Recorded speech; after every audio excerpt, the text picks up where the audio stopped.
ചോറിന് കൂട്ടാൻ വേണ്ടിയിട്ട് നല്ലൊരു കറിയില്ല അല്ലെങ്കിൽ വെച്ച കറി കൊളായിപ്പോയി എന്നുണ്ടെങ്കിൽ ഉണ്ടാക്കാൻ പറ്റിയ നല്ലൊരു ഐറ്റമാണ് കേട്ടോ ഇത്.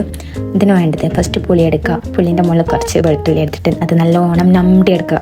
നമ്ടാന്ന് പറയുന്നത് നമ്മളെ കണ്ണൂരിലൊരു ഭാഷയാണ് കേട്ടോ. ഇങ്ങനെ പ്രസ് ചെയ്യുന്നതിന് നമ്പരെന്ന് പറയുന്നത്. ഒരു പച്ചമുളകും എടുത്ത് നല്ലോണം ഇതിലിങ്ങനെ നമ്പി എടുക്കുക. എന്നിട്ട് ആവശ്യത്തിനുള്ള ഉപ്പും കൂടി ഇടുക. ഉപ്പിട്ടാലേ നല്ലോണം ഇങ്ങനെ ഇതാക്കാൻ കഴിയും നമുക്ക്. അപ്പോൾ ഉപ്പും കൂടി ഇട്ട് നല്ലോണം ഇങ്ങനെ പ്രസ് ചെയ്ത് ഇങ്ങനെ നമ്പി നല്ലോണം എടുക്കുക. ഇത് പണ്ട് ഉമ്മാമേലാക്കി തരുന്ന കേട്ടോ ചോറിൻ്റെ കൂടെ തിന്നാൻ വേണ്ടിയിട്ട്. ഈ മീൻകറി തന്നെ വെച്ച് കഴിഞ്ഞാൽ ഞാൻ ഒന്നും കൂട്ടൂല. അപ്പോൾ ഉമ്മാമേലാക്കി തരുന്ന സാധനം ഇതെല്ലാം കൂട്ടി മിക്സ് ചെയ്തിട്ട് നല്ലോണം നമ്പിയിട്ട് ഒരു ചോറ് തിന്നുമ്പോൾ ഒരു പ്രത്യേക ടേസ്റ്റാണ്. കുറേ പേർക്ക് ഇത് അറിയായിരിക്കും, എന്നാലും അറിയാത്തവർക്കും വേണ്ടിയിട്ടാണ്.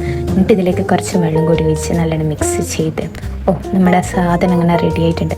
അപ്പോൾ ഉണ്ടാക്കി നോക്കുക, ഒരു ചോറ് തിന്നുന്നത് അറിയൂല, അത്രയ്ക്ക് ടേസ്റ്റാണ്.